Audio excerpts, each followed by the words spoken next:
성령의 역할, 그리고 그것이 갖는 의미를 보려고 합니다. 야고보 사도가 지혜가 부족한 자들에게 지혜를 구하라고 그럽니다. 그럼 하나님이 주신다고. 그럼 하나님이 주시는 것은 뭐냐? 지혜를 하나님이 어떻게 주시는 거냐?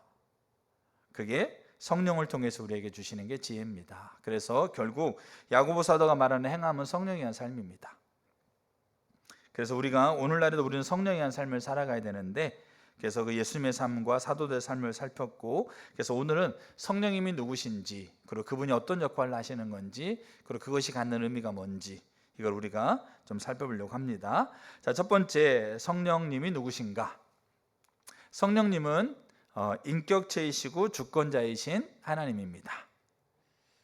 다시 말씀드립니다. 성령님은 인격체이시고 주권자이신 하나님입니다.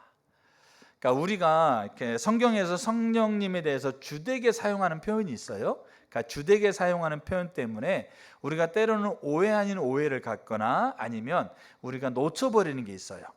그러니까 제가 어젯밤에 잠을 자려고 하는데 하나님은 어떤 부분을 비췄어요. 한 11시쯤에 잠을 자려고 이제 이렇게 누웠겠죠. 근데 하나님이 어떤 분을 비춰오셨어요. 그래가지고 제가 하나님 앞에 참 많이 회개했어요. 그러면서 하나님 앞에 은혜를 많이 구해서 하나님 긍휼을 부어달라고 하나님 앞에 참 많이 회개하고 하나님 앞에 긍휼을 구했어요. 그게 뭐냐? 제가 금요일날인가 토요일날 예. 어떤 한 형제님이 생각났어요. 저희 교회 형제님이 생각났어요. 그래서 제가 하나님 앞에 기도했어요. 하나님, 저 형제님을 하나님께서 붙들어 주시고 긍휼로 채워 주시고, 그러니까 그분을 위해서 기도했어요. 하나님 이렇게 도와주시고 은혜를 베풀어 달라고 기도했어요. 그리고 토요일 날 어제 제가 성막하고 있을 때 하나님이 그분에게 전화하라는 마음을 주셨어요. 근데 제가 뭐 성막하고 그다음에 뭐 전사모 얘기하고 또 설교 준비하고 뭐 이러저러 하면서 잠을 자려고 했을 때 그게 생각났어요. 제가 전화를 안 한 거죠. 그래서 제가 그래서 제가 순종하지 않은 것 때문에 회개한 것이 맞아요. 근데 제가 성령님을 인격체이시고 주권자로 인식하고 있지 않았던 걸 비춰주신 거예요. 그러니까 성경에서 성령님을 사용할 때 주되게 사용하고 있는 표현이 하나님의 영, 주의 영, 그의 영, 살리시는 이의 영, 이런 표현들을 쓰거든요. 그래서 우리는 성령을 우리도 모르는 사이에 은연중에 오해 아닌 오해를 해요. 그게 어떤 역량이나 힘이나 우리를 도우는 능력으로 우리가 성령님을 치부할 때가 있어요. 그래서 하나님 앞에 성령을 구하고 성령의 도움을 구하고 성령의 은혜를 구하는데 정작 그분이 인격체이시고 주권자라는 것을 우리가 의식하지 못하는, 그러니까 이거는 우리가 신앙생활이 뭐 이렇게 부족하거나 뭐 성경을 잘 모르거나 이거와 상관없어요. 제가 지금 그랬다니까요. 그러니까 저 여러분들이 성령님이 명확하게 누구시냐, 인격체이시고 주권자이신 하나님이라는 인식이 있어야 돼요. 그 인식을 다시 가지셔야 돼요. 그래야 성령을 멸시하거나 성령을 근심케 하지 않아요. 근데 우리는 그 오해 아닌 오해, 우리도 모르는 사이 무의식적으로 성령을 어떻게 생각하느냐, 역량이나 힘이나 우리에게 도우심을 주시는 능력으로 우리가 생각한다고요. 그렇게 하다 보니까 성령의 도움을 구하고 성령의 능력을 구하고 성령의 은혜를 구하고 성령이 함께해 주시길 구해요. 근데 정작 우리가 그렇게 성령님을 우리가 무의식적으로 하고 우리가 간과해서 우리가 성령을 인식하게 되면 우리는 뭐가 안 되냐? 그분의 주권 아래 엎드려서 그분의 뜻을 구하고 그분과의 교제 안에서 그분이 뭘 원하시는지를 알고 그분의 뜻을 순종하려고 하고 이 측면이 무너지게 돼 있어요. 그럼 여기 지혜를 구하는 삶이 대표적으로 예수님의 삶이었고 사역이었고 사도들의 삶이고 사역이라는 걸 봤는데, 이 사역 안에서 특징이 뭐였어요? 두 가지. 그들이 삶과 사역, 이게 야고보가 얘기하고 있는 지혜를 구하고 지혜가 우리에게 주어져서 행함이 가능케 하는 지혜, 그 두 가지 축이 그거잖아요. 성령의 주도권 안에 있으면서 그분과의 관계 안에서 그분의 뜻을 알고 그분의 뜻을 행하려고 하고 있는 그 한 축과, 그리고 그 일을 성령의 능력과 성령의 도우심으로 하는 그 두 가지 축이 있는데 이 한 축이 무너진 거예요. 그러면 사실 성령의 도움을 구하고 성령을 구하고 성령의 은혜를 구하고 성령께 뭔가 구하는 것처럼 보이는데 야고보서가 말하고 있는 지혜가 아닌 거예요. 그럼 우리 안에서 그 지혜의 삶이 우리 가운데 안 되고 있는 거예요. 그러니까 우리는 성경에서요, 성령님에 대해서 아까 말씀드렸잖아요. 주된 표현이 그런 하나님의 영, 살리시는 영, 주의 영, 그의 영, 이렇게 것들이 성령의 주된 표현이다 보니까 우리도 어느새부턴가 영향이나 힘이나 능력이나, 여러분 지식으로는 성령 인격체라고 하고 있는 것을 여기서 모르는 분이 몇 분이나 계시겠어요? 인격체이시고 주권자이시라고 하고 있는 것을 지식으로 동의하지 않거나 모르시는 분이 여기에 몇 분 계세요? 근데 실제적으로 우리가 그 성령에 대해서 우리가 간구한다고요. 그 성령이 인격이시고 주권자라고 하고 있는 그 인식, 실제적인 인식이 우리 가운데서 너무나도 그 매순간 매순간 가운데 있지 못하는 거예요. 그러니까 제가 저녁에 자면서 그걸 비춰주면서 제가 하나님 앞에 정말 많이 회개했어요. 나조차도 내가 지금 이거를 나누려고 하고 있는 나조차도 이 하루 가운데 성령님을 인격체이시고 주권자로 인식하지 못하고 있는 그 자리에 있었구나. 그러면서 뭐 성령의 능력을 구한다고 하고, 그러면 성령이 도와달라고, 성령의 도움과 성령의 능력을 구한다고 하고, 저 형제를 도와달라고, 저 형제를 지켜달라고, 저 형제에게 하나님 은혜를 부어달라고 그래 기도하고 있는 제 자신이 지혜를 구하는 게 아니고 있지 않습니까? 성령이 분명히 저에게 전화하고 연락해보라고 하셨는데, 제가 그것을 인격체이시고 주권자로 제가 명확하게 인식했다고 한다면 제가 그 자리 앞에 섰을 건데, 그럼 제가 절박하게 하나님께 회개했어요. 그러면서 하나님 긍휼을 부어달라고, 저에게, 그리고 저 형제에게 긍휼을 부어달라고 자면서 얼마나 많이 기도했는지 몰라요. 제가 성경 구절 몇 구절 읽어드릴게요. 고린도후서 3장 3절을 보시게 되면, 그러니까 우리가 이걸 아셔야 돼요. 성령님이 인격체이시고 주권자이신 하나님이라는 것을 우리가 명확하게 재인식하셔야 돼요. 자, 고린도서 3장 3절, 너희는 우리로 말미암아 나타난 그리스도의 편지니 이는 먹으로 쓴 것이 아니요 오직 살아계신 하나님의 영으로 쓴 것이며. 여기 성령을 뭐라고 표현하고 있습니까? 하나님의 영으로 표현하고 있어요. 로마서 8장 11절, 예수를 죽은 자 가운데서 살리신 이의 영이 너희 안에 거하시면 그리스도 예수를 죽은 자 가운데서 살리신 이가 너희 안에 거하시는 그의 영으로 말미암아. 그러니까 성경의 거의 주된 표현이, 성령에 대한 표현이 살리신 이의 영, 그의 영, 이런 표현들을 쓴다는 겁니다. 자, 사도행전 5장 9절, 베드로가 이르되 너희가 어찌 함께 꾀하여 주의 영을 시험하려 하느냐. 그러니까 이외에도 성경은 정말로 많은 구절에서 하나님의 영, 주님의 영, 우리 하나님의 영, 주 하나님의 영, 살아계신 하나님의 영, 주의 영, 그리스도의 영, 이렇게 주된 표현을 쓰는 거예요. 그러니까 우리가 오해 아닌 오해를 가져요. 그러니까 우리도 모르는 사이에 우리가 무의식 가운데서, 아니면 우리도 간과하고 있는 게 뭐냐면, 성령을 영향이나 능력이나 힘이나 우리를 도우시는 어떤 류의 것으로 우리가 성령을 그렇게, 그러니까 그것을 이렇게 지식으로 동의하지 않는다는 말이 아니에요. 근데 실제적으로 우리가 성령께, 우리가 그 성령을 우리가 그렇게 힘이나 도우시는 영향이나 이런 것으로 오해하는 오해를, 잘못된 이해를 가지기 쉽다라는 거예요. 부지부식간에. 성령님은 하나님이 부르시는 영이 아닙니다. 성령님은 인간을 도우시는 영이 아니에요. 성령님은 인격체세요. 주권자세요. 그리고 하나님이세요. 그래서 예수님이 성령님을 어떻게 생각하셨는지, 초대교회가 성령을 어떻게 생각하셨는지를 꼭 이해할 필요가 있어요. 그래서 제가 몇 구절 말씀드릴게요. 요한복음 16장 13절, 예수님이 성령님을 얘기합니다. 내가 가면 성령님이 오실 거야, 그렇게 얘기합니다. 그러면서 그러나 진리의 성령이 오시면 그가 너희를 모든 진리 가운데로 인도하시리라. 예수님은 성령을 뭐라고 표현합니까? 성령이 오시면 그 능력이, 그 힘이, 그것이, 그렇게 얘기하지 않아요. 그가, 그러니까 성령님이 오시면 그분이 너를 인도할 거라는 거예요. 마태복음 28장 19절, 그러므로 너희는 가서 모든 민족으로 제자를 삼아 아버지와 아들과 성령의 이름으로. 예수님께서 대위임령을 하시면서 제자를 삼는 그 중에 첫 번째가 예수 믿게 하는 거거든요. 그리고 사도들처럼 살게 하는 건데, 예수님 믿게 하는 것을 어떻게 얘기하는 겁니까? 아버지와 아들과 성령의 이름으로. 그러니까 이름이라고 하고 있는 건 인격을 가리키는 거거든요. 히브리어는 이름이 인격이라는 단어가 없기 때문에 이름이 인격을 대체합니다. 그래서 하나님의 이름이 하나님 자신을, 하나님의 인격을 대체하는 거예요. 그래서 예수님은 명확하게 성령을 뭐로 인식하고 있느냐? 성령을 영향이나 뭡니까? 뭐 호흡이나 돕는 거나 능력이나 어떤 뭐 그런 것으로 성령을 인식하는 게 아니고 성령을 명확하게 하나님과 동일한 분으로서의 인격과 주권자로 인식하는 겁니다. 그게 예수님의 인식이에요.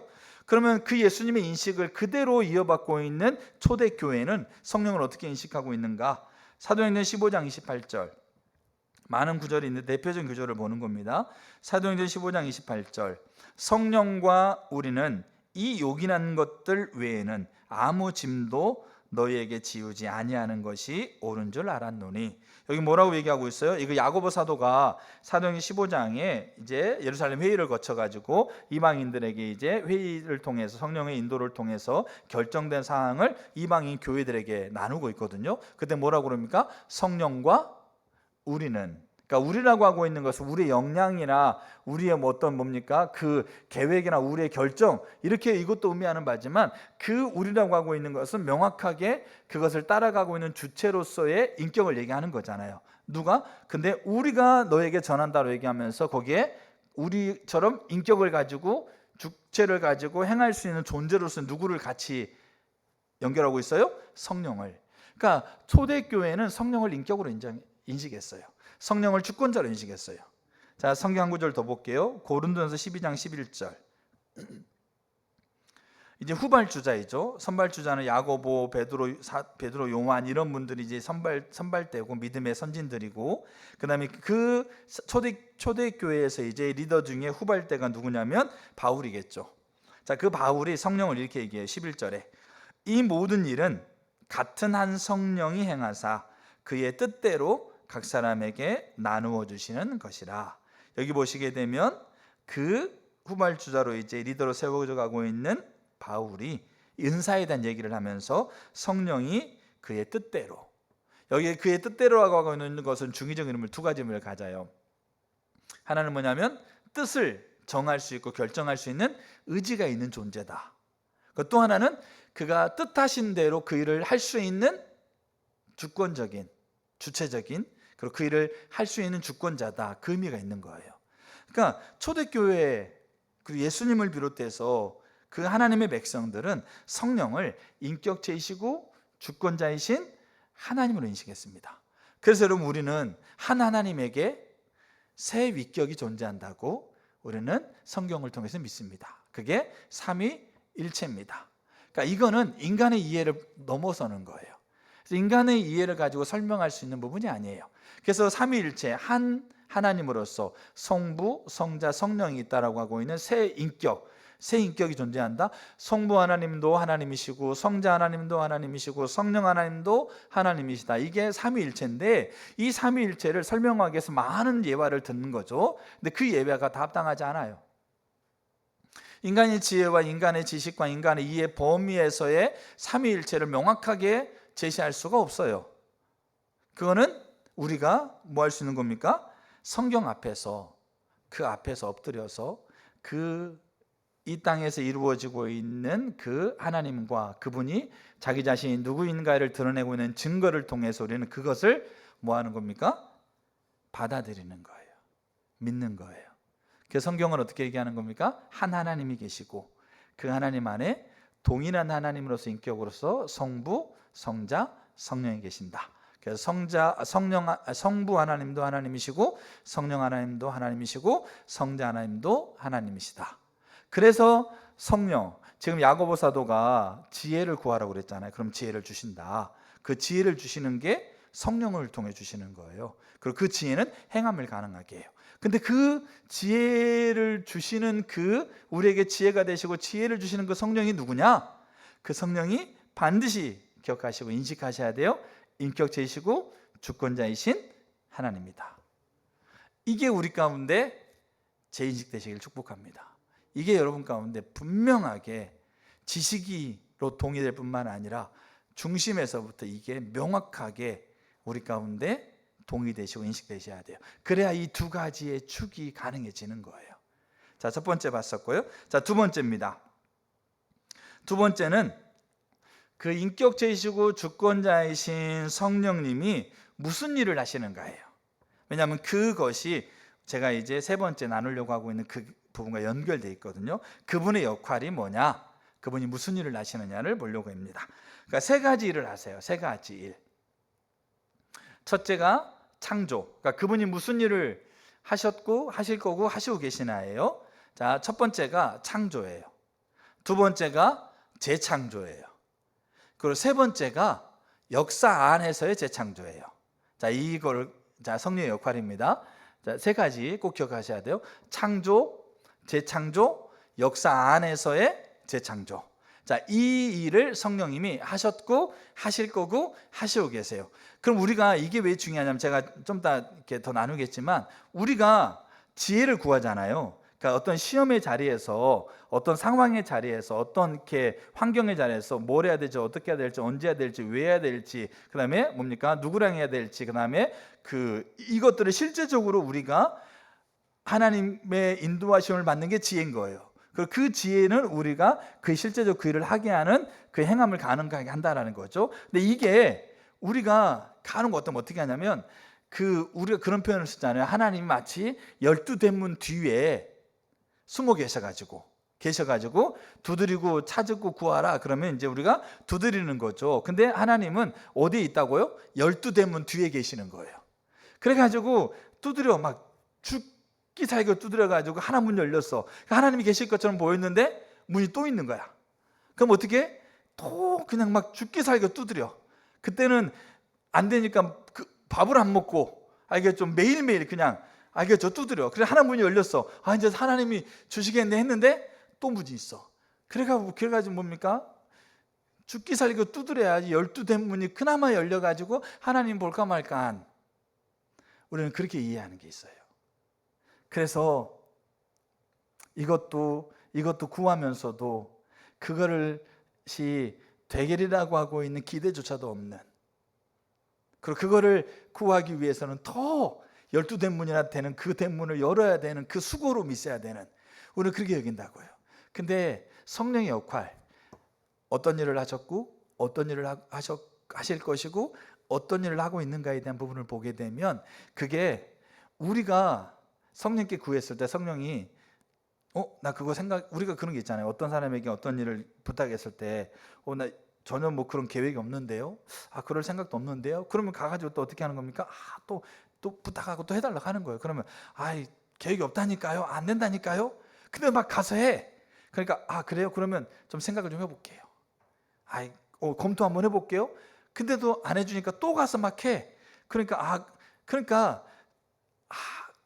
계획이 없지만 근데 하도록 해볼게요. 우리가 이렇게 성령님을 생각한다고요. 근데 그게 아니에요. 여기 야고보가 지혜를 구하라고 하고 있는 것은 성령님의 계획이 없는 거를 우리가 성령님에게 달라고 해서 성령님이 한번 생각해 볼게, 한번 내가 알아볼게, 한번 내가 해볼게, 그렇게 하는 개념이 아닌 거예요. 왜냐하면 우리가 이 땅에서 구하는 지혜는 이미 성령님이 다 하고 계시는 거예요. 하셨고 하실 거고 하고 있는 거예요. 제가 구하는 지혜는, 제가 목회에 하나님의 지혜를 구하죠. 예배에 하나님의 지혜를 구하죠. 제가 자녀를 대하는 하나님의 지혜를 구하죠. 제가 지체들을 대하는 하나님의 지혜를 구하죠. 제가 물질을 대하는 하나님의 지혜를 구하죠. 제가 이 상황 안에서 어떻게 해야 될지 하나님의 지혜를 구하죠. 이거요, 하나님이 계획이 없었는데 제가 하나님이 지혜 주세요, 제게 해주세요, 그러니까 하나님이 그때야 생각해가지고 생각해 볼게, 그러면서 한번 고민해 볼게 하면서 막 12대문을 두드려야 성령이 주시는 게 아니라는 겁니다. 이미 그 일은 뭐 하고 있어요? 이미 성령님이 하셨고 하실 거고 하고 계시는 거예요. 자녀를 위해서 기도할 때, 치유를 위해서 기도할 때. 근데 그거를 알려면 성령이 무슨 일을 하고 있는지를 아셔야 돼요. 성령이 인격체이시고 주권자이신 하나님이라는 걸 인식하고 그분이 지금 뭐 하고 계시느냐, 뭐 하셨고 뭐 할 거고 뭐 하고 계시느냐, 이거를 명확하게 알아야 돼요. 그것이 갖는 의미가 우리 가운데 명확해져야 돼요. 그래야 오늘 내 자리에서 지혜를 구하는 것이요, 이게 야고보사도 얘기하고 있는 시험을 당하거든 기쁘게 여기라고 그러잖아요. 제가 주보에서 썼는데 한번 여러분 주보를 읽어보세요. 우리는 그렇게 생각해요. 지혜를 구해서 그 지혜대로 행하는 것이 우리가 대가를 지불하고 노력하고 뭔가를 막 이렇게 하는 거니까 굉장히 어렵고 힘든 걸로 생각해요. 근데요, 우리가 이런 성경 말씀을 통해서 우리가 정말로 꼼꼼하게 하나하나를 뒤적이면서 세밀하게 들여다보게 되면 결국은 있잖아요, 그걸 행하고 있는 사람의 100% 유익이에요. 그 지혜를 구해서 행하는 자리에 서는 사람의 100% 유익을 위해서예요. 그걸 아는 사람은 기뻐하거든요. 그게 나의 유익을 위해서, 그게 나의 만족을 위해서, 그게 나의 기쁨을 위해서, 나의 가치를 위해서 그 일이 되어지고 있다는 것을 명확하게 성경적인 지식 안에서 아는 사람은 야고보서 얘기하고 있는 시험을 당하거든 온전히 기쁘게 여기라. 이게 그 초대교회 안에서 그들이 불에 태워 죽고 사자밥이 되어주고 거기에서 그 광장에서 있으면 서로 입맞추면서 할렐루야 찬양하면서 기도한다고 그랬잖아요. 여러분, 미치니까 그런 거 아닙니다. 교회 다니면서 세뇌되니까 그런 거 아닙니다. 죽음 앞두고 세뇌돼 가지고 죽음 앞에 서 있을 때 세뇌돼서 제정신이 아니니까 그런 거 아닙니다. 명확하게 이 성령님과 성령이 하신 역할 안에서 자기가 지금 어떻게 하고 있는지, 그게 앞으로 어떻게 될 것인지 명확하게 아니까 그 자리에서 물러서지 않는 거예요. 그리고 기뻐하는 거예요. 그래서 그거를 바라보고 있는 사람들이 이해를 할 수가 없는 거죠. 왜? 그들은 그렇게 못하니까. 그러니까 그게 그들 안에서는 그게 이해할 수 없는 걸로 다가오게 돼 있어요. 충격이 되게 있어요. 문화적인 충격이. 그래서 교회는 세상에 문화적인 충격을 줘야 돼요. 제 인생이 안 믿는 사람에게 충격을 주는 인생이 돼야 되죠. 믿는 사람이 안 믿는 사람에 충격받는 게 아니고. 근데 그렇게 되려면 우리가 성령이 인격체이고 주권자이신 하나님인 것과 성령이 지금 그분이 뭘 하셨고 뭘 할 거고 뭐 하고 계신가를 알아야 돼요. 그게 우리 안에서 어떤 의미가 갖는지를 알아야 돼.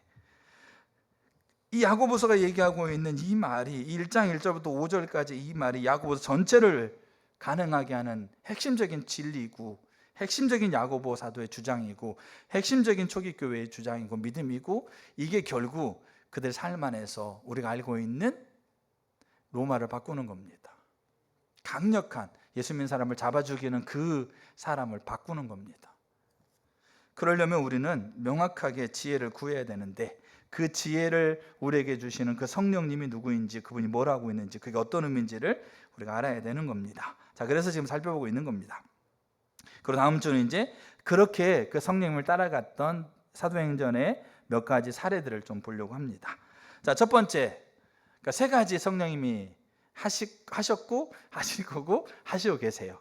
그러니까 시제가 현재, 미래, 죄송합니다. 과거, 미래, 현재예요. 첫 번째 뭘 하셨다고요? 창조. 알겠죠? 세상이 태초에 시작될 때. 자, 창세기 1장 1절 볼게요. 태초에 하나님이 천지를 창조하시니라. 땅이 혼돈하고 공허하며 흑암이 깊음 위에 있고 하나님의 영은 수면 위에 운행하시니라. 여기 하나님의 영을 성령이라고 우리가 이렇게 이야기합니다. 자, 26절, 1장 26절. 하나님이 이르시되 우리의 형상을 따라 우리의 모양대로 우리가 사람을 만들고 그들로 바다의 물고기와 하늘의 새와 가축과 온 땅에 기는 모든 것을 다스리게 하자 하시고, 하나님이 자기 형상 곧 하나님의 형상대로 사람을 창조하시되 남자와 여자를 창조하시고. 여기 1장 2절에 나와 있는 하나님의 영은 성령을 의미하고 있고, 여기 1장 26절에 우리가 우리 형상을 따라 했을 때 여기 우리는 삼위일체이신 성부 하나님, 성자 하나님, 성령 하나님이 함께 있는 것을 의미합니다. 이거는 이렇게 부인할 수 없어요. 이거는. 자, 그래서 여기 하나님이 세상을 창조할 때 누가 같이 하셨어요? 성령 하나님이 같이 하셨어요. 근데 이 성령 하나님이 창조 역할을 창조 때 같이 하셨는데, 이 창조의 모습은 두 가지 특징이 있습니다. 첫째가 하나님이 아무것도 없는 여기 흑암이 가득하고 공허하고 혼돈했을 때, 그러니까 세상이 시작되기 전의 모습을 표현하고 있잖아요. 그때 그러니까 여기 혼돈, 공허, 흑암이 깊음 위에 있다. 이것이 가치 있게 보입니까? 아니잖아요. 무가치하고 그다음 무질서하고, 알겠죠? 뭔가 목적도 없고, 꼭 뭡니까? 이 애들한테 너 사는 목적이 뭐냐 그러면 없어요. 그냥 뭐 알바 해가지고 그냥 뭐 한 달 한 달 벌어가고 살아가면 되죠. 이렇게 얘기하고 있는, 뭔가 자기 자신이 가치 있는 존재라고 하고 있는, 자기 자신이 뭔가 어마어마한 가치의 목적을 가지고 살아가고 있는 것조차도 알지 못하고 그냥 어떻게 합니까? 태어나니까 사는 거죠. 그러면서 생일 때마다 왜 태어나니 왜 태어나니 그렇게 하고 있고, 부모들은 내가 너를 왜 낳는지 모르겠다 이렇게 하고 있고, 이 세상이 그런 세상이잖아요. 그게 뭐 어떤 느낌이요? 혼돈하고 공허하고 흑암이 깊은 거잖아요. 가치도 모르고 목적도 모르고 뭔가 무질서하고, 그곳에 새 인격이시면서 한 하나님이신 하나님께서 그곳에 세상을 만드신 거죠. 근데 만드신 세상이 하나님 보시기에 뭐 했다고요? 좋았다고요. 아름다웠다고요. 순결했다고요. 가치 있었다고요. 소중했다고요. 그게 하나님께서 세상을 만드신 그 만드신 세상의 모습이에요. 그 또 하나는 아름답고 가치 있고 소중하고 존귀한 그 세상. 근데 그 세상이 인간에게 하나님께서 우리가 우리 형상대로 만들며 세상을 다스리게 하자라고 하고 있는 것을 통해서, 그것은 온 피조세계의 가치, 왜냐하면 인간이 모든 피조세계 대표니까 모든 피조세계를 대표하는 말입니다. 그 말은 뭐냐면 하나님이 창조한 세상이 가치 있고 소중하고 좋고 순결하고 아름다워요. 근데 그 아름답고 가치 있는 것이 뭐를 갖느냐? 목적을 가져요. 의미를 갖는다고요. 어떤 의미? 하나님의 영광을 드러내는, 하나님을 높이는, 하나님의 영광을 위한 하나님의 목적을 갖게 돼요. 그러니까 이 두 개가 이 세상을 창조했을 때 창조 세계의 특징인 거예요. 그러니까 우리의 자녀들이 그래 소중한 겁니다. 이 땅의 모든 사람들이 그래 소중한 겁니다. 왜 우리가 사람을 소중히 여겨야 되고 피조물을 소중히 여겨야 되느냐? 하나님이 창조할 때 그런 존재로 그런 목적과 의미를 가지고 창조했기 때문에 소중한 거예요. 너는 소중하다. 왜? 하나님이 그렇게 너를 가치 있고 소중하고 의미 있는 존재로 너를 창조하셨기 때문에 소중한 거야. 이게 하나님이 창조했을 때 그 세상의 모습이었어요. 거기에 누가 하셨다? 거기에 성령이 계신 거예요. 근데 우리는 그걸 모르면 세상에 있는 거, 공부, 지식, 뭡니까? 외모, 그다음에 돈, 뭡니까? 재능을 가지고 우리는 뭐 하고 있어요? 사람을 판단하고. 우리 자녀도 그렇게 얘기하잖아요. 80점 맞은 애가 열심히 해가지고 90점 맞았는데 왜 100점 못 맞느냐고. 네 친구 몇 점 맞았어? 너랑 경쟁하고 있는 애는 몇 점이야? 아, 걔는 91점인데 걔보다 왜 그렇게 못했어? 우리 그렇게 얘기하잖아요. 말은 그렇게 안 해도 속으로는 그렇게 생각하시는 분도 계시잖아요. 그러니까 창조 누구의 역할이라고요? 성령 하나님의 역할이에요. 그래서 보세요. 선교적 교회 책에서 창조 세계는 어떻게 하는 겁니까? 하나님의 가치를 품고 있고 하나님 목적을 품고 있는 그런 존재인 거예요. 그래서 선하고 귀하고 의미를 갖게 돼 있어요. 그래서 인간 외의 피조물에는 우리가 귀 여겨야 되는 신성함이 있어요. 그래서 왜? 하나님이 창조하셨으니까. 그래서 우리가 요 창조를 하나님이 하셨고 요때 성령님이 하신 거예요. 그게 창조예요. 자, 두 번째가 뭡니까? 앞으로 뭐 하실 거예요? 앞으로 재창조하실 거예요. 재창조. 이게 성령이 하시는 역할이에요. 지금 아닌데 미래에 하실 역할이에요. 재창조. 자, 이 재창조를 성경은 새 하늘과 새 땅으로 표현되어 있어요. 자, 베드로서 3장 10절. 자, 이게 성령의 역할입니다. 자, 베드로서 3장 10절. 그러나 주의 날이 도둑같이 오리니 그 날에는 하늘이 큰 소리로 떠나가고 물질이 뜨거운 불에 풀어지고 땅과 그 중에 있는 모든 일이 드러나리라. 자, 그러면서 베드로 3장 13절. 자, 떼고 보세요. 우리는 그의 약속대로 의가 있는 곳인 새하늘과 새 땅을 바라본다. 자, 이 새하늘과 새 땅이 재창조예요. 아직 안 됐습니다. 예수님이 재림하실 때. 그래서 요한계시록 21장에서 이렇게 돼 있어요. 요한계시록 21장 1절에 또 내가 새하늘과 새 땅을 보니 처음 하늘과 처음 땅이 없어졌고 바다도 다시 있지 않더라. 자, 그러면서 이제 4절 보세요. 21장 4절. 모든 눈물을 그 눈에서 닦아주시니 다시는 사망이 없고 애통하는 것이나 곡하는 것이나 아픈 것이 다시 있지 아니하리니 처음 것들이 다 지나갔습니다. 여기 처음 것이 다 지나갔다는 게 처음 뭐겠어요? 그 앞에 나와 있는 사망, 애통하는 것, 곡하는 것, 아픈 것이 처음 거예요. 근데 이 처음 것이 왜 생겼느냐? 처음 세상을 창조할 때 생긴 게 아니고 그때는 없었던 거예요. 왜? 선하고 좋고 아름답고 순결하고 귀하거든요. 그리고 의미를 갖고 있거든요. 근데 이 하나님이 창조했던 것에 아픔과 눈물과 애통과 곡하는 것과 슬픔과 사망이 생기게 됐어요. 왜? 사단이 그거를 가지고 들어온 거죠. 그게 죄의 영향이죠. 그래서 세상이 왜 악할까요? 죄 때문에 그러는 거예요. 죄의 영향력 때문에. 그래서 그것이 이제 여기 요한계시록 표현하고 있는 처음 거예요. 근데 그 처음 것이 다 사라진 거예요. 그러면서 21장 5절에 이렇게 돼 있어요. 보좌에 앉으신 이가 이르시되, 하나님이 이르시되 내가 만물을 새롭게 하노라, 이렇게 돼 있어요. 여기 새롭게 하다라고 하고 있는 거 있잖아요. 그거를 헬라어에는 두 가지 의미를 가지고 있어요. 그러니까 헬라어가 두 가지, 그 새롭게 한다는 말의 의미를 갖는 게 두 가지가 있어요. 하나는 뭐냐면 본질, 그 중심의 것은 남기고 그 겉에 있는 거를 싹 다시 새롭게 하는 거. 그 다음에 두 번째 새롭게 하는 거는 그 아예 그냥 그 본질까지도 완전히 싹 그냥 없애버리고 거기에다가 전혀 새로운 거 세우는 거. 그럼 하나님께서 요한계시록 21장 5절에 내가 만물을 새롭게 한다라고 했을 때 이 새롭게 한다라는 헬라어가, 자 1번, 자 본질의 것은 남기고 그 주변에 있는 것을 다 새롭게 하면서 그것들을 새롭게 창조하는 것, 1번. 2번, 그 본질의 것도 아예 그냥 싹 없애버리고 아예 그냥 새롭게 다시 만드는 거, 2번. 헬라어가 내가 만물을 새롭게 한다라고 하나님이 선포하신 거잖아요. 이 선포가 1번일까 2번일까요? 헬라어를 뭔 단어를 쓰고 있을까요? 이거를 1번의 단어를 쓰고 있는 거예요.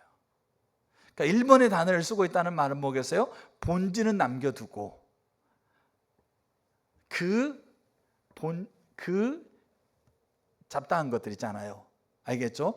이 베드로가 표현하고 있는 것처럼 불이 내려와서 뜨거운 불에 풀어주고 땅과 그 모든 것에 다 불태워지는 그 일들을 얘기해요. 본질의 것 남기고.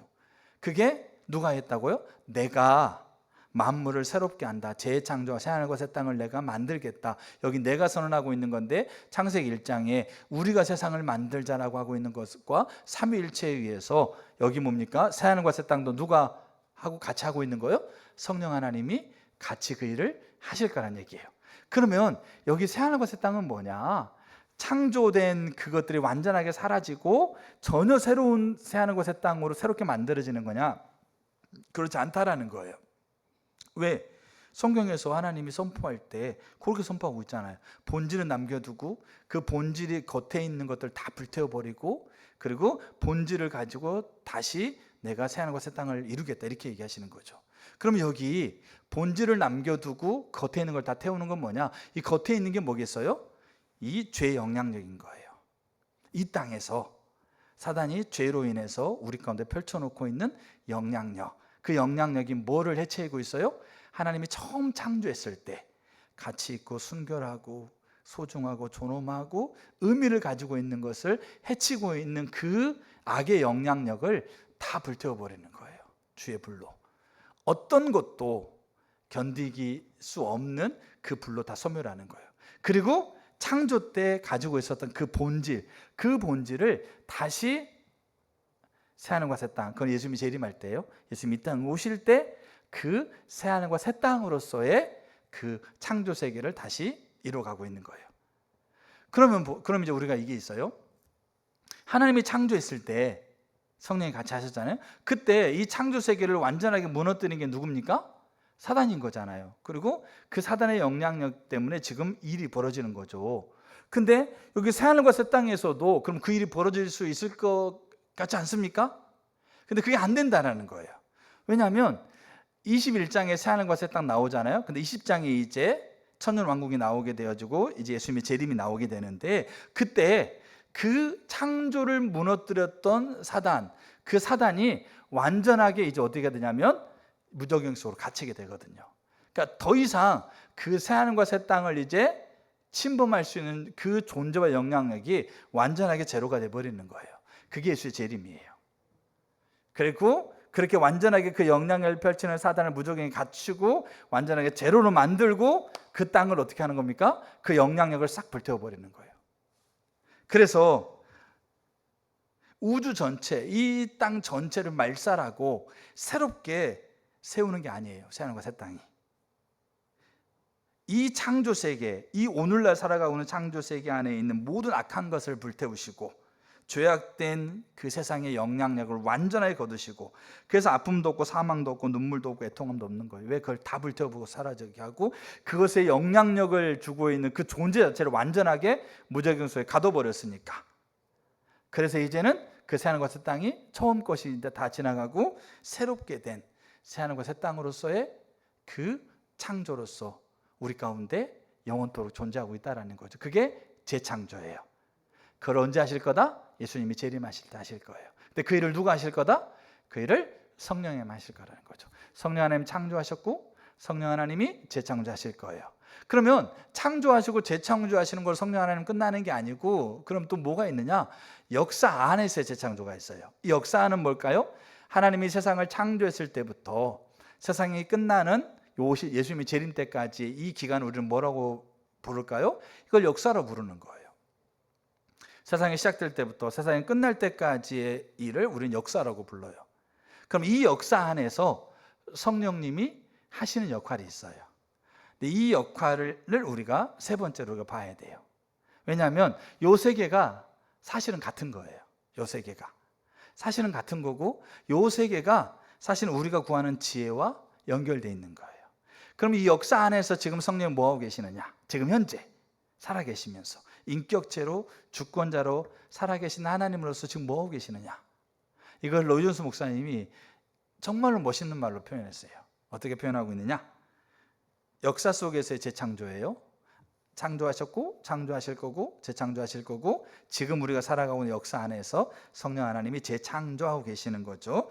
이거를 로이존스 목사님이 그 성령론의 책에서 이렇게 얘기하고 있어요. 성령님은 지금 역사 속에서 구속을 적용하는 것과 그리고 구속받는 사람들에게만 구속을 경험적으로 적용하는 일을 하고 있어요. 두 가지 일을 했어요. 하나는 구속을 적용하시는 일과 쉽게 말하면 구원받게 하는 것과 그리고 구원받는 자들에게만 특별하게 그 구속을 경험하게 하는, 구속이 실제가 되게 하는 그 역할을 지금 성령님이 이 역사 안에서 하고 있어요. 이것이 우리가 구하는 지혜와 연결되어 있다는 거죠. 자, 그래서 그걸 볼게요. 간단하게 몇 가지 언급하고 이제 의미 볼게요. 자, 구속을 이제 적용하는 것과 구속받은 자들에게 경험을 적용하는 것을 성령이 하시는 건데 지금 하고 계시는 건데, 그럼 구속을 적용하려면 뭐부터 시작할까요? 구속을 적용하려면 뭐부터 시작해야 될까요? 구속을 가능케 하시는 분이 이 땅에 오셔야 되잖아요. 구속이 적용되려면 그 구속을 이루는 분이 이 땅에 오셔야 되잖아요. 그분이 누구예요? 메시아 예수님이잖아요. 그럼 메시아 예수님이 어떻게 이 땅에 왔을까요? 그러니까 그게 성령이 하시는 일이라는 얘기예요. 자, 마태복음 1장 20절. 이 일을 생각할 때 주의 사자가 현몽하여 이르되 다윗의 자손 요셉아 내 아내 마리아 데려오기를 무서워하지 말라. 그에게 잉태된 자는 성령으로 된 것이라. 누가복음 1장 35절. 천사가 대답하여 이르되 성령이 내게 임하시고 지극히 높으신 이의 능력이 너를 덮으시리니 이러므로 나실 바 거룩한 이는 하나님의 아들이라 일컬어지리라. 예수님이 이 땅에 오시는 게 뭐로 오셨다고요? 성령이 역할이신 거예요. 왜? 구속을 적용하셔야 되니까. 그러면 구속을 가능케 하는 메시아가 이 땅에 오시는 거예요. 그 오셔서 이제 사시는 거 우리가 지난주에 봤잖아요. 예수님의 삶과 사역이 뭐로 가능했다? 성령으로 가능한 거예요. 그러니까 구속을 적용하시기 위해서 그분이 그 일을 하셨고, 그럼 우리가 그 메시아로 오신 예수님 우리가 뭐 해야지 구원받습니까? 우리가 믿어야 구원받는 거잖아요. 우리가 예수님을 믿고 우리가 예수님을 영접하고 우리가 의지로 그분을 받아들이면 우리는 구원받아요. 근데 성경은 이렇게 얘기하고 있어요. 구속을 적용하는 것이 우리가 믿는 걸로, 우리가 그분을 받아들이는 걸로, 우리가 믿어 구원받는 걸로 고백하지만 사실은 그것에 누가 가능케 하신다? 그것을 성령이 가능케 한다고요. 자, 고린도서 12장 3절. 지금 역사 안에 성령님이 하고 계시는 거예요. 재창조를 하고 계시는 거예요. 12장 3절. 그러므로 내가 너희에게 알리노니 하나님의 영으로 말하는 자는 누구든지 예수를 저주할 자라 하지 아니하고 또 성령으로 아니하고는 누구든지 예수를 주시라 할 수 없다. 내가 예수를 믿어가지고 구원받는 거 맞아요. 근데 그 믿음을 가능케 하고 그걸 영접할 수 있도록 가능케 하신 분이 누구다? 성령님인 거예요. 성령님이 하지 않고서는 우리는 하나님을 주라고 고백 못해요. 내가 전도해서 내가 저 사람을 구원시킬 수 없어요. 나조차도 내가 믿는 것도 성령이 그렇게 하신 거예요. 뭐 하시려고? 구속을 적용하시려고.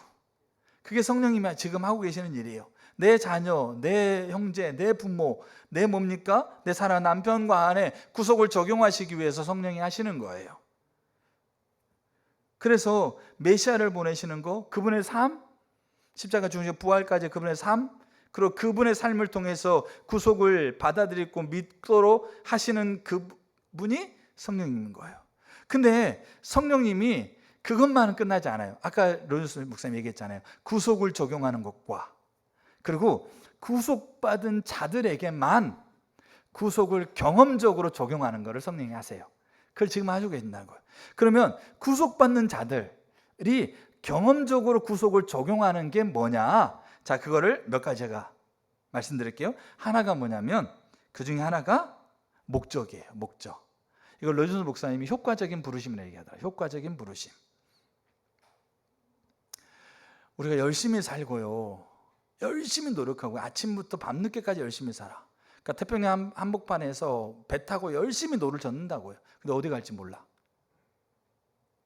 그럼 그 삶이 효과적이고 효력 있겠습니까? 물론 그 삶 가치만으로 우리가 가치를 평가했을 때 그래 가치 있고 그래 괜찮았어 이렇게 할 수 있죠. 근데 우리가 창조와 재창조 봤을 때 우리가 어디를 가야 될지, 무엇을 해야 될지, 그게 효력이 있고 효과적인 부르심으로써 우리의 삶을 이끌어가는 게 있잖아요. 그게 그럼 효력이 있고 효과적이라고 하고 있는 거는 뭐로 판단될 수 있을까요?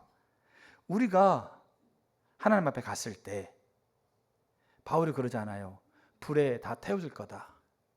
우리가 가지고 있는 공력이, 우리가 노력했던 그 노력이 그 나라 가서 다 불태워질 거다. 그리고 불태우지 않는 게 남을 거다. 그리고 그 남은 거 가지고 영혼을 살아갈 거다. 베드로도 불에 다 태워질 거다는 거죠. 그리고 그 태워지지 않는 것을 가지고 우리 그 땅에서 영원히 살 거예요. 그러면 그 태워지지 않는 게 뭐냐? 그게 저는 하나님의 부르심을 따라서 걸어갔던 삶의 자리라고 생각해요. 근데 그 부르심을 세상의 지혜로, 세상의 지식으로, 어떤 사람의 도움으로, 사람의 조언으로 그렇게 겉으로 갈 수가 없다고요. 누가 해준다고요? 성령이 우리의 인생이 효과적으로 그 부르심을 따라가도록 성령이 우리에게 하시는 거예요. 그게 이 역사 안에서 그분이 하고 있는 재창조예요. 그게 지혜와 연결되어 있다니까요. 그래서 제가 나중에 살펴보겠지만 만왕의 왕들이 자기 영광을 가지고 하늘나라 들어가거든요. 여러분, 저와 여러분들이요, 여러분들의 영광을 가지고 하늘나라 들어가요. 생명책에 기록되어 있는 것은 하늘나라 들어간 조건이고, 갈 때 우리가 우리의 영광을 가지고 들어갑니다. 그럼 우리가 가지고 올 영광이 뭘까요? 그게 지혜의 삶이에요. 왜? 그 지혜의 삶은 효과적인 부르심과 연결되어 있으니까요. 자, 보세요. 로마서 8장 26절 볼게요. 효력 있는 부르심. 그럼 효력 있는 부르심을 바울은 뭐라고 표현하고 있냐면 하나님의 뜻대로 이렇게 표현되어 있어요. 자, 26절. 이와 같이 성령도 우리 연약함을 도우시나니 우리는 마땅히 기도할 바를 알지 못하나 오직 성령이 말할 수 없는 탄식으로 우리를 위하여 친히 간구하시느니라. 마음을 살피시는 이가 성령의 생각을 아시나니 이는 성령이 하나님의 뜻대로 성도들을 위하여 간구하심이니라. 우리가 알거니와 하나님을 사랑하는 자 곧 그 뜻대로 부르심을 입은 자들에게는 모든 것이 합력하여 선을 이룬다. 우리가 하나님의 뜻대로 살아가는 효력 있고 효과적이고 가장 가치 있는 부르심을 어디로 가야지, 어떻게 가야지, 언제 가야지 모른다라는 거예요. 그때 그걸 가능케 하신 분이 누구다? 성령께서 말할 수 없는 단식으로 빌립보서 2장에서는 우리에게 소원을 두고 행하게 하세요. 그게 하나님 부르심이고 하나님의 뜻이고 하나님 목적이고 하나님 의도라는 것을 성령이 알게 하세요. 그럼 우리는 그게 지혜인 거예요. 그럼 우리는 그 지혜를 성령이 깨닫게 하시며 그 지혜는 그를 행하게 하시는 거잖아요. 아까 그 두 가지 축 안에서 그게 가능하게 되는 거잖아요. 그럼 우리는 그 일을 하고 있는 그것이 하나님의 뜻대로 부르심에 서 있는 거예요. 그럼 그게 고스란히 어디로 간다? 고스란히 우리가 가지고 갈 영광에 들어있게 돼요. 성령이 그걸 하고 계시는 거예요. 지금 효력이 있는 부르심으로, 효과적인 부르심으로 우리가 어떤 자리에 있든 무슨 일을 하든 누구를 만나든지 그를 하고 있는 거예요.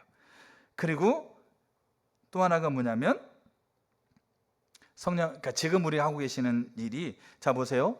그러니까 그 구속을 적용하시고 그다음에 우리에게 이제 구속된 자로 우리에게 하나님께서 우리를 세우시고 효과적인 부르심을 우리를 이제 가도록 인도해 놓고 그 다음에는 이제 어떻게 하는 겁니까? 열심히 노력해. 열심히 노력해서 이제 열심히 그렇게 힘을 내 가지고 살아가면서 그 일을 이루어. 그렇게 하시고 있는 게 아니라는 겁니다. 성령님은.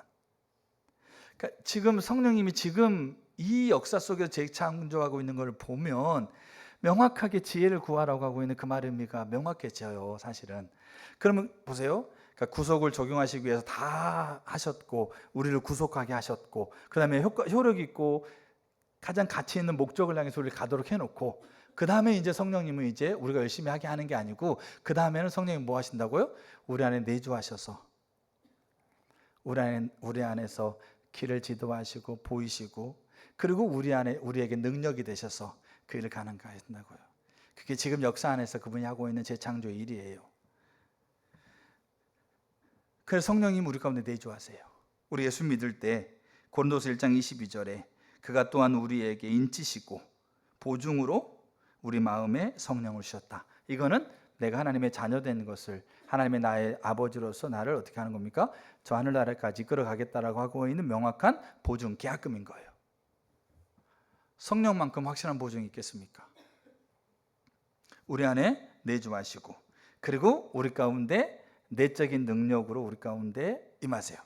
자, 갈라디아서 5장 22절에 제가 이 부분은 간단히 넘어갈게요. 갈라디아서 5장 22절에 이제 그 뒤에 걸 좀 나눌 부분이 있어서 오직 성령의 열매는 사랑과 희락과 화평과 오래 참음과 자비와 양선과 충성과 온유와 절제니 이 같은 것을 금지할 법이 없느니라. 에베소 5장 18절 술 취하지 말라. 이는 방탕한 것이니 오직 성령으로 충만함을 받으라. 그러니까 이거는 무슨 의미냐면 성령 하나님께서 이제 아까 얘기했던 구속을 적용하시기 위해서 메시아를 보내셔서 그분의 모든 일을 다 하셨고 구속을 적용하게 하셨잖아요. 그리고 효력 있고 효과적이고 실제적인 부르심의 자리를 성령 하나님께서 가르치시고 하나님 뜻에 인도하게 하셨잖아요. 그러면서 그거를 우리 안에 내주하시면서 하나님께서 우리를 이끌어 간다는 보증으로 와 계시잖아요. 거기서 끝나면서 이제 네가 열심히 해 이게 아니고 우리 안에 이제 내주하시면서 우리에게 그 일을 가능케 하는 내적인 능력을 부은다고요. 그러면서 보세요. 성령이 사람들 자신의 깊은 곳에서 작용하시는 것으로 성령이 우리 영혼 안에서 작용하셔서 그 역할을, 왜 그 역할이 뭡니까? 우리가 그 일을 가능케 하도록 우리 안에서 성령 하나님께서 우리 안에서 뭐 한다는 겁니까? 우리 안에서 역사한다는 얘기예요. 왜? 그게 성령이 지금 하고 있는 역사니까. 그래 작용함으로써 우리 안에 새로운 영적 행동 원리를 만들어내세요. 그러니까 하나님 믿는 사람들은 성령이 내주하시는 통해서 뭐가 생겼냐면 새로운 영적 삶의 원리가 생기는 거예요. 근데 그 원리가 세상과는 다른 거예요. 그리고 그 원리를 따라갔을 때 그 원리를 따라가고 있는 것에 대한 그 증표로서 우리 안에 맺혀지는 게 성령의 열매예요. 사랑, 희락, 화평, 오래 참음, 자비, 양성, 충성 이런 열매가 맺혀지는 거예요. 그게 누가 하시는 거다? 성령이 하시는 거예요. 우리의 내면을 굳건하게 하시고 담대하게 하시고 우리 내면을 편안하게 하시고 위로하시고, 알겠죠? 우리가 갈 수 있도록 우리를 격려하시고 우리에게 어떻게 해야 될지에 대한 지혜가 되시고, 그게 우리 안에서 뭡니까? 성령 하나님께 작용하심으로 우리 안에서 영적인 행동의 원리를 새롭게 만드신다고요. 그게 성령을 따라가는 거예요. 그게 성령이 우리 안에서 나타나시면서 하시는 거예요. 그래서 바울이 에베소서에 성령의 충만함을 받으라, 이게 명령인 거예요. 그래서 우리는 새로운 영적인 원리, 성령이 우리 안에서 내주하시면서 우리를 이끌어가고 있는 성령의 원리 안에서 우리가 가는 거예요. 그거를 하도록 성령이 하신다는 거죠. 아까 격려하시고 위로하시고 그 다음에 마음을 굳건하게 하시고 흔들리지 않게 하시고, 그렇게 우리를 그 성령 하나님께서 우리 안에서 그 역할을 하신다라는 거예요. 역사 안에서 그분이 재창조하신다라는 거죠. 근데 그것만 있는 게 아니에요. 마태복음 12장 28절에 그러나 내가 하나님의 성령을 힘입어 귀신을 쫓아내는 것이면 하나님의 나라가 이미 너에게 임했다. 이거는 뭐겠어요? 내적으로 우리를 위로하시고 격려하시고 담대하게 하시고 굳건하게 하시고 우리 길을 지도하시면서 그를 따라갈 수 있도록 성령 우리 가운데서 어떻게 하는 겁니까? 나타내시고 역사하실 뿐만 아니라, 이거는 뭐겠어요? 성령을 힘입어 귀신을 쫓아내면 귀신의 지배 가운데 있는 그것에서 성령의 능력으로 귀신이 쫓겨나는 거잖아요. 이거는 눈에 보이는 외적인 기적적인 사건을 가리키는 거예요. 억압이 끊어지고 치유가 되어지고 뭡니까? 낙담과 자질이 무너지게 되어지고 주저앉았던 자들에게 다시 뭡니까? 하나님께서 강한 능력을 부으시는 그 외적인 부분이에요. 그러니까 제가 한 구절만, 마태복음 12장 28절 한 구절만 나눴지만, 성령을 힘입어 귀신을 쫓아내면 그 안에 그 외적으로 치우건 아니면 기적적인 일이건 아니면 하나님께서 어떤 삶의 필요를 강권적으로 채우시는 거건 모든 주의 것, 이게 뭐다? 이게 그분이 하고 있는 역할이라는 겁니다. 그게 지금 역사 안에서 재창조 일을 지금 그분이 하고 있는 거예요. 그럼 보세요. 구속을 적용하기 위해서 메시아를 보냈고 그분의 삶을 이끌어 가셨고 그 다음에 구원을 가능하게 하셨고 효력이 있는 부르심으로 그다음 우리 안에 보증으로 계셔서 우리 안에 내적으로 역사하시면서 우리를 지도하시고 우리를 뭡니까? 역사하시고 외적으로 능력을 베푸시면서 그 일을 가능하게 했다. 이게 역사 안에서 그분이 하고 있는 일인데, 그 일 안에서 우리 인생과 관련된 것 중에 빠진 게 뭐가 있어요? 우리의 삶과 우리 역사의 현장에서 부족한 게 거기 뭐가 있어요? 근데 이게 창조와 재창조와 똑같은 거라는 거예요. 그 일을 지금 역사 안에서 그분이 하고 있다는 거죠. 근데 그분이 하고 있는 그 일이 저의 인생에서, 제가 하고 있는 사역에서, 제가 관계 맺고 있는 관계 안에서, 제가 살고 있는 세대 안에서 부족한 게 뭐가 있겠어? 거기에 하나 없어요. 그게 그분이 하고 있는 일이에요. 근데 야고보 사도는 그거를 지금 하고 있는 건데 그거를 구하라고 하고 있는 거예요. 그분이 하고 있는 일을 구하라고 있는 거예요. 그게 그분의 역할이에요. 창조하셨고 재창조하실 거고 역사 안에서 재창조하고 있고. 자, 이제 세 번째입니다. 이제 제가 나누고 싶은 얘기입니다. 세 번째가, 그러면 그 성령님이 누구신가와 성령님의 역할, 그 다음에 여기 지혜를 구하라고 하고 있는 그 말들의 의미가 뭐냐? 자, 세 가지로 간략하게 좀 나누겠습니다. 첫째, 자신의 가치와 자신의 목적에 대한 명확한 인식이 여기 있어요. 자신의 가치와 자신의 목적. 이걸 오스긴 씨라고 하고 있는 분이 소명이라는 책을 썼는데, 이 책이 진짜 좋습니다. 꼭 한번 읽어보세요. 제가 금요일마다 책을 한 장씩 읽어가면서 서로 나누고 있는데 정말 이 책 너무 좋은 책이에요. 꼭 한번 읽어보실 축복해요. 근데 이 책에서 이분이 뭐라고 얘기하냐면, 역동적인 힘이 여기서 나온다, 이렇게 표현되죠. 역동적인 힘. 저 여러분들이 살아갈 수 있는 역동적인 힘, 그 힘이 어디서 나오느냐? 성령이 누구신지와 그분이 무슨 일을 하고 하셨고 하실 거고 하고 있는가에 대한 이 명확한 인식이 나온다라는 거예요. 우리 역동적인 힘. 왜냐하면 우리가, 자, 좀만 읽어드릴게요. 자, 인생의 목적에 대해서 유대인과 그리스도인이 공유하고 있으며 서구 문명 특유의 역동적인 목적의식을 빚어내는 힘이 여기 있다는 얘기예요. 그러니까 우리는 보세요. 그러니까 우리가 좀 더 읽어볼게요. 보세요. 우리를 자신의 형상으로 창조하셨고 자신과 관계를 맺도록 부르시는 무한한 인격의 하나님이신데, 그러면 우리는 인생의 목적에 대해서 두 가지 근원적인 대답이 있다는 거죠. 우리는 어떤 존재로 이 땅에 태어났을까? 다른 말로 하게 되면 창조되었을까? 그리고 우리는 어떤 존재가 되도록 부름을 받았을까? 자, 이게 요 창조와 재창조, 그리고 이 역사 안에서 행하고 있는 그 하나님의, 성령 하나님의 재창조, 그리고 그분이 인격자이신 주권자이신 하나님이라고 하고 있는 이것 안에서 우리가 보게 되면 세상은 여기에서 보게 만들지 않아요. 세상은 뭘로 보게 되는 겁니까? 돈 많고 똑똑하고 잘생겨 있고 재능 있고, 부모가 뭐 재능이 있든지 부모가 돈을 가지고 있든지 그걸로 세상은 자기의 가치를 보게 만들잖아요.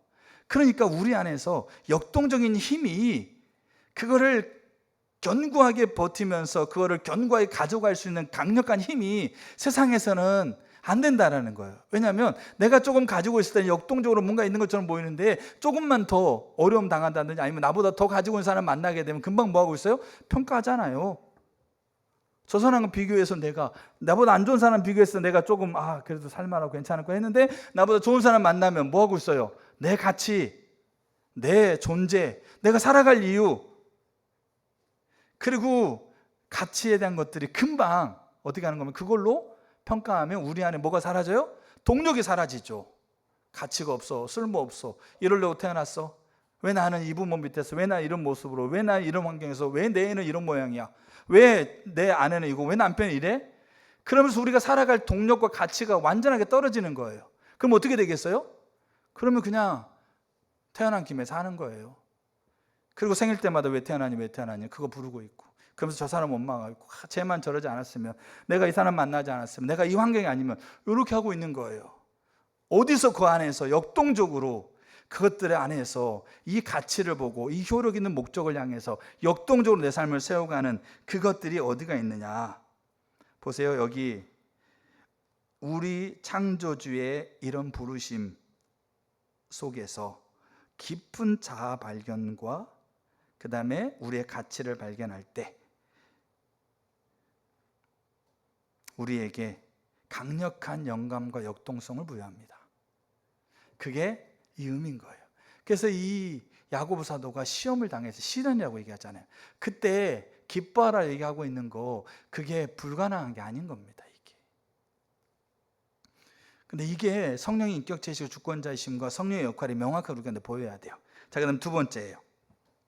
첫 번째가 그 역동적인 힘이 거기서 가능한 겁니다. 자, 두 번째는 뭐냐면 요한복음 14장 16절에 예수님이 성령을 얘기하면서 이렇게 얘기하고 계세요. 한번 볼까요? 진짜 중요한 구절이에요. 내가 아버지께 구하겠으니 그가 또 다른 보혜사를 너희에게 주사 영원토록 너희와 함께 있게 하리니. 그러니까 성령이 우리 가운데 오셔서 영원토록, 그러니까 구속의 시작부터 구속의 마침까지 그 영원한 나라까지 우리와 함께 있는다고요. 근데 그 함께 있는 것을 예수님이 특별하게 이 표현을 쓰셨어요.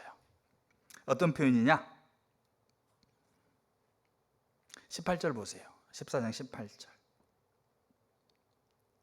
내가 너희를 고아와 같이 버려두지 아니하고 너희에게 오리라. 우리는 더 이상 혼자 사는 사람이 아니에요. 홀로 단신 이 땅에 있어서 혼자 생각하고 혼자 고민하고 혼자 애태우다가 혼자 막 좌충우돌하면서 어떻게 해야 될지 모르고 막 동동 구르다가 그렇게 생각나는 대로 살아가야 되니까 열심히 그렇게 하는데 잘 안 되면서 혼자 그것을 어떻게 합니까? 감당하고 버티고 싸우고, 그게 고아 아닙니까? 홀로단신 아무도 없어서 그렇게 혼자 그렇게 해야 돼. 근데 성령이 우리에게 오셔서 우리와 함께 계시는데 뭐 하고 있는 겁니까? 고아처럼 버려두지 않겠다고요. 근데 왜 고아처럼 사세요? 성령이 지금 우리 가운데 오셔서 고아처럼 버려두지 않고 인격체이시고 주권자이신 하나님이 창조와 재창조, 역사 속에 재창조하시면서 고아처럼 버려두지 않고 우리와 함께 계시는데 왜 고아처럼 사세요? 왜 성령을 없이 혼자 씨름하고 혼자 찾고, 문제가 생기면 혼자 염려하고, 혼자 고민하고, 혼자 불안해하고, 혼자 걱정하고, 혼자 이렇게 해볼까 저렇게 해볼까 막 이것저것 뒤져보고, 그러면서 이거 해보니까 안 되면 낙담하고, 그러다도 저 사람이 뭔 얘기하면 푹 기운 빠졌다가 또 해보려고 그렇게 살아가고 있는 것이 고아인 거죠. 우리가 고아였어요. 우리가 부모가 없었어요. 죄인 되었을 때는. 우리가 구속을 경험하고 하나님의 자녀가 된 이후로 성령 우리 가운데 함께 하시면서 우리는 고아처럼 버려지지 않아요. 그럼 우리 이 의미가 뭐냐? 우리가 우리의 아버지로서 우리와 함께 계시는 그 하나님을 인식하고 의식하고 그분을 구하는 거죠. 그게 우리 가운데 필요한 부분이에요. 그래서 리자 올즈라는 분이 그렇게 얘기하셨어요. 우리가 하나님께 완전히 항복하기 전에는 성령을 받을 수 없다. 성령님은 하나님이기 때문이다. 근데 우리 안에 성령이 들어오시기만 하면, 그러면 당신은 이제부터는 당신 안에 하나님이 살기 때문에, 성령님이 살기 때문에 당신의 이기적인 동기에 따라 살지 않는다. 이게 그분을 바라보고 그분이 고아처럼 그 역할 있잖아요. 그 일을 하고 있는 그분이 인격적인 주권자임을 인식하면서 그분과 함께 가는 삶은 여기 나와 있는 것처럼 이 리자 올즈의 표현에 의하면 이기적인 동기에 따라 살지 않는 거예요. 그러면서 그분이 성령이 들어오신 이후에 나 자신의 축복을 구한 적이 없다. 그러면서 이렇게 표현해요. 이런 새로운 세상에 적응하려면 시간이 필요하다. 처음부터 되는 게 아닙니다. 고아처럼 버려두지 않는다고 하는데 여전히 우리는 혼자 씨름하고 혼자 고민하고 혼자 알아보고 세상 누구도 나와 함께 있을 사람이 없어서 그렇게 하고 있으면서 신음하고 애통해하는 부분들이 우리 가운데 있어요. 우리는 고아가 아닙니다. 왜 고아처럼 살려고 하세요? 왜 실제로 고아처럼 살고 계세요? 고아가 아닌 거죠. 그래서 성령에게 묻지도 않고 결정하고 구하지도 않고 싸우고 성령께 의지하지도 않고 버티다가 낙심하고, 성령님 우리를 고아처럼 버려두지 않기로 오셨는데 우린 여전히 고아처럼 판단하고 고아처럼 염려하고 고아처럼 싸우고 고아처럼 무너진다. 그것은 우리가 성령님의 역할을 몰라서 그래요. 예수님이 성령님이 오셔서 너와 함께 있다고 얘기하면서 딱 하나 꼬집었잖아요. 고아처럼 너희를 내버려두지 않는다. 그게 지금 하셨고 하실 거고 지금 하고 있는 일이에요. 저 여러분 고아가 아닙니다. 고아처럼 살지 않기를 축복합니다. 자, 마지막 세 번째입니다. 첫 번째, 가치와 걸어갈 수 있는 역동적인 힘이 거기 나와요. 또 하나는 우리가 고아가 아니고 고아처럼 버려지지 않은 성령님과 인식하고 대화하고 그분을 의지하고 그분의 도움을 힘입고 그분과 함께 그 일을 갈 수 있는 그 성령님의 누구신가와 역할을 통해서 우리를 명확하게 보잖아요. 그리고 세 번째가 있어요. 제게 토요일 날 이렇게 오전에 그런 마음을 하나님 주셨어요. 네가 사용하는 거, 네가 100만 원 카드 가지고 100만 원을 사용하면 그 100만 원이 그대로 적립되고 그리고 거기에다가 복리 이자까지 주고 있는 카드가 있다면 너 어떻게 할래? 그러니까 내가 10,000원 쓰면 10,000원을 물건을 사잖아요. 그럼 그 물건 10,000원 쓴 게 그대로 적립이 돼. 그리고 복리로 이자까지 붙어. 여러분 그런 카드 있으면 여러분 어떻게 하실래요? 가입하실래요? 안 하실래요? 100% 가입하시겠죠. 이마트 카드가요 0.1% 적립해 줍니다. 근데도 우리는 그거 꼭 챙겨가가지고 이렇게 내놓잖아요. 0.1%. 저기 순대 가게는 한 2% 해주더라고요. 그러니까 우리는 그것도 막 적립하려고 그러죠. 근데 내가 쓴 금액 그대로 적립하고 거기에 복리까지 이자를 붙인다. 그 카드 있으면 여기 가입하지 않은 사람이 어리석은 사람이 되겠죠. 근데 그걸 하나님 딱 생각나게 하시면서 제게 이 지혜가 그거라는 마음이 들었어요. 무슨 의미냐면 요한계시록 21장 24절에 명확합니다. 만국이 그 빛 가운데로 다니고 땅의 왕들이 자기 영광을 가지고 그리로 들어간다. 26절에서는 사람들이 만국의 영광과 존귀를 가지고 그리로 들어간다. 들어가는 조건은 예수 믿는 거예요. 생명책에 기록된 것이 들어가는 조건인데 들어갈 때 가지고 들어가는 게 있단 말이에요. 이 가지고 들어가는 게 이 땅에서 살았던 삶을 가지고 들어가요. 그럼 이 땅에 살았던 삶을 가지고 들어가는데 그럼 뭘 가지고 들어갈까요? 착한 일 한 거? 예배 잘 드리는 거? 교회 안 빠진 거? 여러분 그게 가지고 들어가는 것이 있겠죠. 근데요, 우리가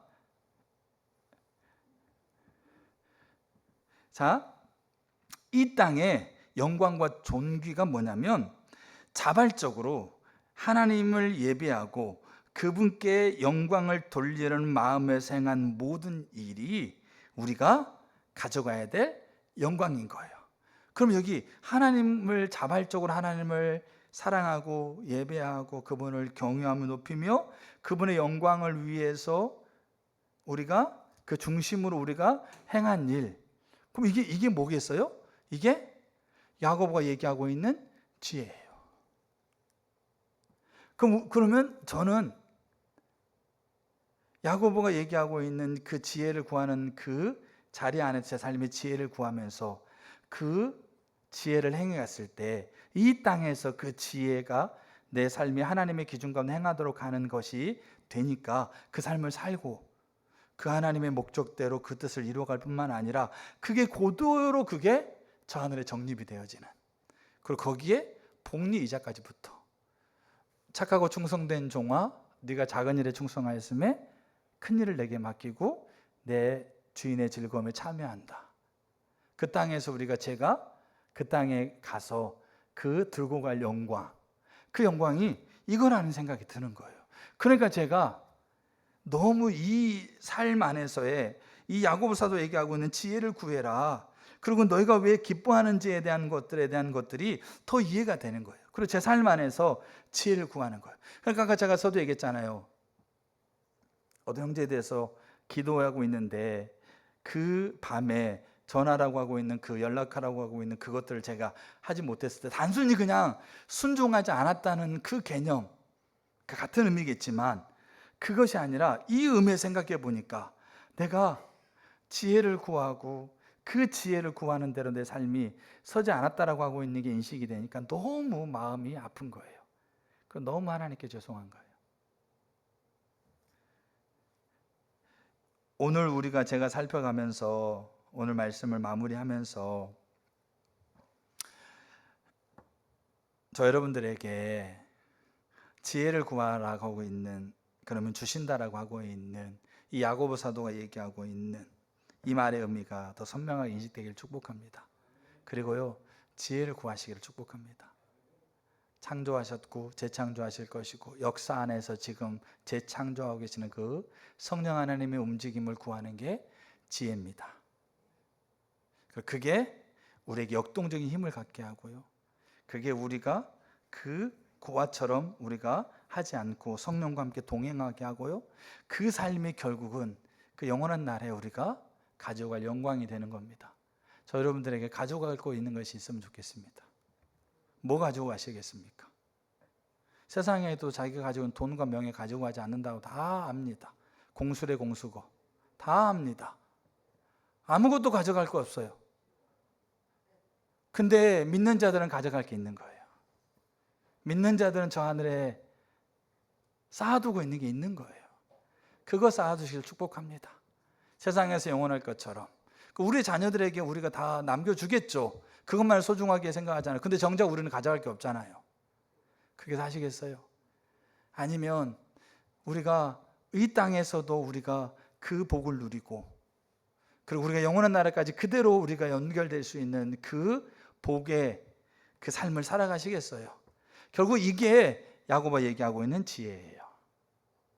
그래서 이들은 그 자리에서 지혜를 구하는 것이 내가 이거를 쓰고 쓴 만큼 저게 적립되고 거기에 복리로 이자가 붙는구나, 이걸 아니까 뭐 하고 있는 겁니까? 이게 기쁘게 여기라고 하고 있는 그 말의 의미가 이해가 되는 거예요. 근데 이제 한 가지를 말씀드리면 이게 편안한 건 아닙니다. 알겠죠? 이게 만약 대가가 지불되는 거잖아요. 근데 그 대가를 지불하고 힘쓰고 노력하고 애써야 되는 게요, 그 저절로 되지 않잖아요. 그 초대교회 그 삶이 제대로 되겠어요? 아니잖아요. 근데 대가를 지불해야 돼요. 자기 것을 내놓고 힘쓰게 노력해야 돼요. 근데 그것 때문에 우리가 이걸 오해하는데 정말 자세하게 세밀하게 천천히 잘 꼼꼼하게 찾아보면 그게 그렇게 하고 있는 사람의 100% 유익 때문에 그래요. 그래서 저와 여러분들이 지혜를 구하시길 축복합니다. 그래서 지혜의 삶을 살기를 축복합니다. 그 행함을 가능케 하는 지혜가 저와 여러분들에게 실제가 되기를 축복합니다. 아멘. 그러려면 지금까지 나눠봤던 그런 모든 것의 가치로 여러분들이 돌아서야 돼요. 그러면 그렇지 않으면 입술로 지혜를 구해도 사실은 그 지혜가 아닙니다. 그래서 저와 여러분들에게 그렇게 하나님 앞에 선 은혜가 있기를 축복합니다. 예, 우리 찬양 같이 하나 하시고 우리 그렇게 하나님 앞에 기도하면 좋겠습니다.